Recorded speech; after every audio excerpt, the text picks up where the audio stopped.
ఈరోజు వాళ్ళకొక నీతి వీళ్ళకొక నీతి అధ్యక్ష. అదేవిధంగా పదే పదే మాది ఉద్యమ పార్టీ అని చెప్పుకునే పార్టీ, ఉద్యమాల నుంచే మేము ఎదిగినామని చెప్పుకునే పార్టీ, ఉద్యమాల ద్వారా తెలంగాణ రాష్ట్రాన్ని సాధించడమని చెప్పుకునే పార్టీ, ఉద్యమాలకు వేదికైన ధర్నా చౌక్ను తొలగించి ఈరోజు తెలంగాణలో నిర్బంధాలే కొనసాగుతాయి, నిర్బంధాల మధ్యనే తెలంగాణలో పరిపాలన సాగుతుందని ధర్నా చౌక్ ఎత్తేసిండ్రు కదా అధ్యక్ష. ఏ ఆదర్శం వీళ్ళు చెప్పదలుచుకున్నారు? తెలంగాణ ప్రజలకు ధర్నా చేసుకోవడానికి ఆనాడు కాంగ్రెస్ పార్టీ ధర్నా చౌక్ ఏర్పాటు చేస్తే ఆ ధర్నా చౌక్ను ఎత్తేసిన దుర్నీతి ఈరోజు ఈ పార్టీది ఉన్నది. కాబట్టి ఇవాళ ధర్నా చౌక్ను మేము పునరుద్ధరిస్తే, ప్రజల పక్షాన ధర్నా చౌక్ను మేము పునరుద్ధరించి ప్రజలకు హక్కులు ఇవ్వదలుచుకుంటే అభినందించాల్సింది పోయింది. అదేవిధంగా నేను ఒక సూచన చేస్తున్నా అధ్యక్ష. ఇవాళ ప్రజల హక్కుల కోసం, ప్రజల యొక్క అభివృద్ధి కోసం ధర్నా చౌక్ను మళ్ళీ తిరిగి ప్రారంభించినాం. ప్రజాస్వామిక స్ఫూర్తిని నిలబెట్టాలంటే ఇక్కడ అడ్డుకోవడం కాదు, ఇక్కడ ప్రజలకు మేము చేయదలుచుకున్న మంచిని చర్చ జరగకుండా ఈడ అడ్డుపడడం కాదు. కల్వకుంట్ల తారక రామారావు గారు ఆ ధర్నా చౌక్లో, మేము ఓపెన్ చేసిన ధర్నా చౌక్లో ఆమరణ నిరాహార దీక్ష చేస్తే తెలంగాణ సమాజానికి కూడా ఒక మంచి సందేశాన్ని ఇచ్చినట్టు ఉంటుంది. కాబట్టి అక్కడ ఉన్న వాళ్లకు జ్ఞానోదయం కలిగి తిరిగి మేము ప్రారంభించిన ధర్నా చౌక్లో ధర్నాలు చేసుకునే స్వేచ్ఛ వాళ్లకు మేము ఇవ్వడం జరిగింది అధ్యక్ష. అందుకే వాళ్ళని అక్కడ ధర్నా చేసుకోమని చెప్తున్నా అధ్యక్ష. అదేవిధంగా ఇవాళ చాలా మంది మిత్రులు పాపం వాళ్ళు ఇక్కడ ఉన్నారని నించొని మాట్లాడుతున్నారు, కానీ వాళ్ళు ఏం చెప్తున్నారు అధ్యక్ష? మీ ప్రభుత్వం ఏర్పడ్డ తర్వాత మేము స్వేచ్ఛగా కోఆపరేట్ చేయండి మీరు, please please. Leader of the house మాట్లాడేటప్పుడు మీకు టైం ఇస్తా, మీరు మాట్లాడుతున్నారు ప్లీజ్ ప్లీజ్.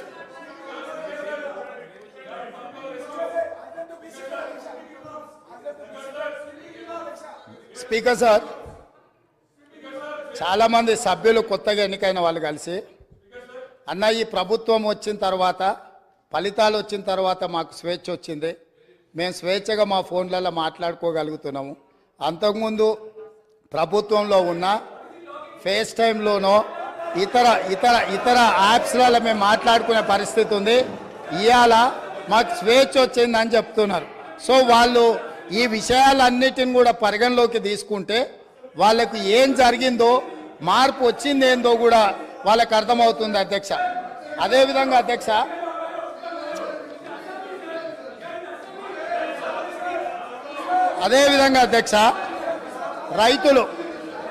రైతుల గురించి అధ్యక్ష,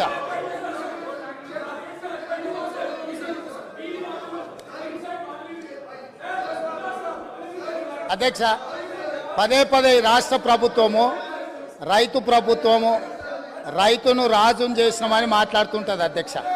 నేను కొన్ని వాస్తవిక విషయాలు ఈరోజు నేను మీ ముందుకు తీసుకురాదలుచుకున్నాను అధ్యక్ష. రాష్ట్రంలో రైతుల ఆదాయం పెరిగింది, రైతుల ఆత్మహత్యలు తగ్గినాయి, రైతుల వలసలు తగ్గినాయి, రైతులు పండించిన పంటకు గిట్టుబాటు ధర ఇస్తున్నాము, సాగునీటి ప్రాజెక్టులు నిర్మించడం ద్వారా 1 కోటి ఎకరాలకు నీళ్ళు ఇచ్చినామని పదే పదే ఆనాటి ప్రభుత్వం ఈనాటి వరకు ఒకే అంశాన్ని పదే పదే ప్రస్తావిస్తున్నారు అధ్యక్ష. నేను కొన్ని వాస్తవ విషయాలను ఈరోజు మీ ముందు పెట్టదలుచుకున్నాను అధ్యక్ష. ఈరోజు దేశంలో ఉన్న రాష్ట్రాలలో రైతుల యొక్క ఆదాయం గురించి మనం చర్చించినప్పుడు తెలంగాణ రాష్ట్రము ఈ దేశంలో ఉన్న రాష్ట్రాలలో రైతు ఆదాయంలో 25వ స్థానంలో ఉంది. ఇది నేను చెప్పడం లేదు అధ్యక్ష.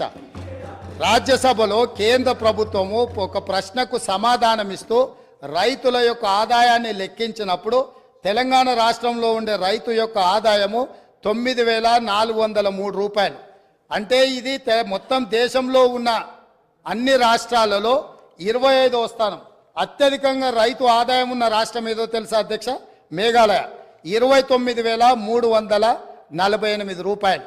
అంటే రైతు ఆదాయంలో 25వ స్థానంలో ఉన్న తెలంగాణ రాష్ట్రము, ఆనాటి పాలకులు ఈ రాష్ట్రంలో రైతులు బాగున్నారు బాగుపడ్డారు అని ఏ రకంగా చెప్తారో ఈరోజు వాళ్ళకి చెప్పాల్సిన సమాధానము వాళ్ళు ప్రజలకు చెప్పాల్సిన అవసరం ఉన్నది అధ్యక్ష. అదేవిధంగా అధ్యక్ష రైతులు ఎన్సీఆర్బి లెక్కల ప్రకారము దేశంలోనే మొదటి స్థానము లేదా రెండవ స్థానంలో ఈ 10 సంవత్సరాలు రైతు ఆత్మహత్యలల్లో ఎప్పటికప్పుడు మొదటి 2 స్థానాలలోనే తెలంగాణ రాష్ట్రం ఉంది. 8,000 చిల్లర రైతులు